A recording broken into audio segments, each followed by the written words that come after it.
Welcome to the Casuals Guide to UFC Fight Night Lewis vs. Nascimento, where I show you filthy casuals why this card is going to be a banger. The heavy-hitting Derrick Lewis looks to bounce back, two powerful strikers in the co-main event, two fun contrasting striking styles, Tabitha Ricci fight week, so go ahead and smash that like button and let's get right into it. In the main event, heavyweights clash when Derrick the Black Beast Lewis takes on Rodrigo Nascimento. The Black Beast is known for his knockout power. He's also known for his knockout highlights. He has highlight finishes over Gabriel Gonzaga, a knockout win over Travis Brown, Alexander Volkov, Alexei Oleinik, Curtis Blades, Chris Daukaus, and his most recent win where he landed a flying knee. Yes, a flying knee. Derrick Lewis took flight and landed a huge knee on Marcos Rogerio de Lima. He has been on a nasty rough patch as of late. Besides the win over de Lima, he has lost 5 of his last 7. To make it worse, most of them have been by knockout. He lost to Cyril Gane, Tai Tuivasa, Sergey Pavlovich, Sergey Spivak, and he dropped a decision to Jailton Almeida where he would be dominated. He will try to bounce back against Nascimento. Rodrigo Nascimento is 11-1 with 1 no contest. He has gone 4-1 in the UFC so far. He made his UFC debut against Dontel Mays where he would win by submission via rear naked choke. He would lose his next fight when he would be knocked out by Chris Daukaus. He would bounce back with a second round finish over Alan Budo, but this fight would be overturned to a no contest due to a failed drug test. But that test would be removed and his suspension was lifted, but the fight stayed a no contest. He would win his next 3 fights, winning a split decision over Tanner Boser. He would win another split decision over Ilir Latifi. In his most recent fight, he would win a unanimous decision when he would rematch Dontel Mays. He is a submission threat. He has 6 wins by knockout or TKO, but he has recently been trying to strike with his opponent. His striking is getting better, but he should not try to keep it standing with Derrick Lewis. Derrick Lewis has 22 wins by knockout or TKO and holds the record for most knockouts in UFC history with 14. He might have to grapple from the beginning, but Derrick Lewis is no slouch defending takedowns. It's going to be a fun matchup between two different styles. Will Nascimento climb the rankings with the win over heavyweight staple Derrick Lewis? Or will the Black Beast get back on track with a signature highlight reel knockout? Don't miss out.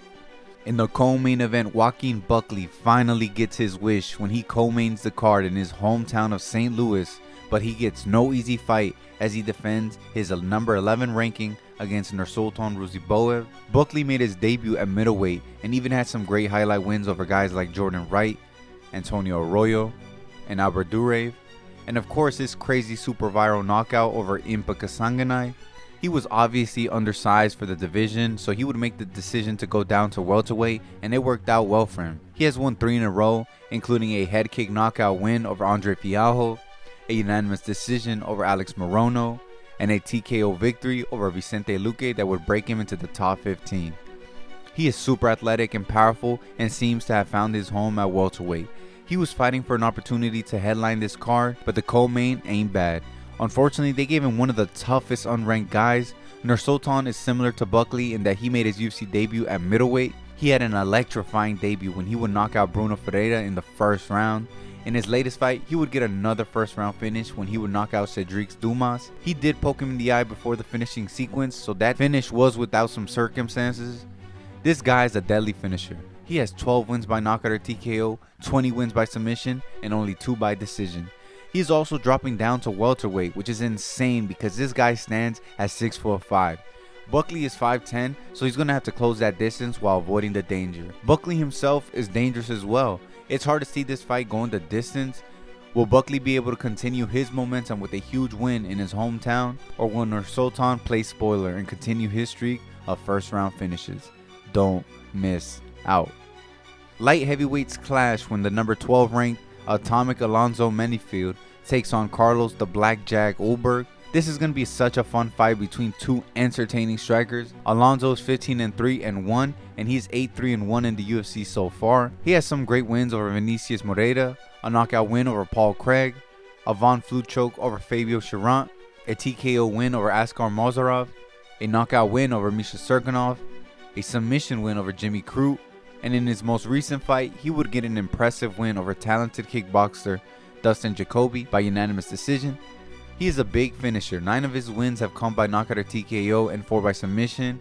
His only losses have come to Devin Clark, OSP, and William Knight. He is facing another striker in Carlos Ulberg. Ulberg trains at City Kickboxing with Adesanya and Eugene Behrman. He is 9-1, has gone 5-1 in the UFC so far. He made his UFC debut against Kennedy Nzechukwu, where he would be knocked out in the second round. This would only be a slight inconvenience as he would go on to win his next 5 fights. He bounced back with a unanimous decision win over Fabio Cherant. He would get his first UFC finish in his next fight when he would knock out Tefan Nchukwi.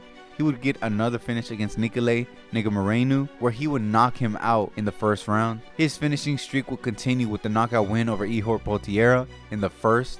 In his most recent fight, he would dispatch Korean prospect Daun Jung in the third round when he would lock in a rear naked choke submission. He has really grown into his own and will be looking to break into the rankings. Will Atomic Alonso be able to blow up another surging prospect, or will the Black Jag pounce on the opportunity to break into the rankings? Don't miss out. We get a fun fight in the featherweight division when the number 15th ranked Alex Bruce Leroy Caceres takes on Sean the Sniper Woodson.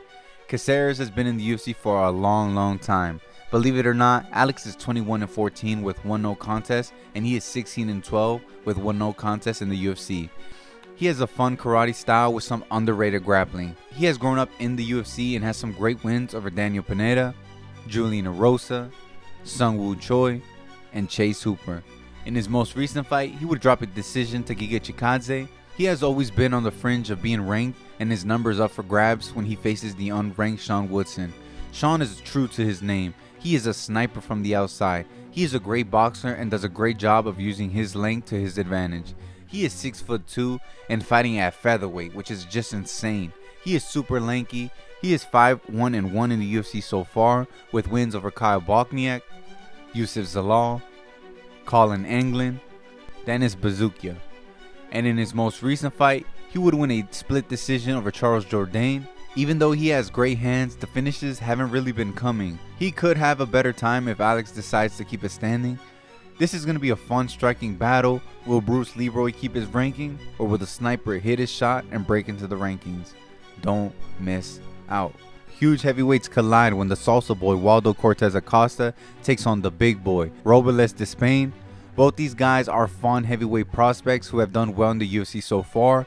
The salsa boy danced his way into the UFC through the Contender Series when he would get a first round knockout over Danilo Suzart. He would win back-to-back decisions over Chase Sherman and Jared Vandera. He would hit a bump in the road when he would drop a decision to Marcos Rogerio de Lima. The music would continue with the first round knockout over Lucas Bresky. In his most recent fight, he would get a solid decision win over the veteran Andrei Arlovsky. He has gone 4-1, but the lack of finishes has really slowed his hype down. His opponent has a bunch of hype at the moment. Robles de Spain is a huge 6'7" heavyweight who made his UFC debut in March, where he would get a first round finish over Josh Parisian, where it would only take him 18 seconds to get the job done. He is a black belt in Taekwondo and he has some heavy hands. This fight is going to be a huge test for both of them. They have the chance to steal each other's hype and momentum and get a real push from the UFC. Will the salsa boy be able to dance his way through the Spain, or will the big boy prove to be just as big as the moment and get another huge finish? Don't miss out. Alright guys, that was my rundown of the card. I hope you casuals learned a thing or two. A couple of other fights to look out for is when Chase the Dream Hooper takes on the Slava Claus Vyacheslav Borshev. It's going to be a great night of fights. Don't forget to tune in, and I'll see you next week for UFC Fight Night Barboza vs. Murphy. But until then, protect your neck and take care.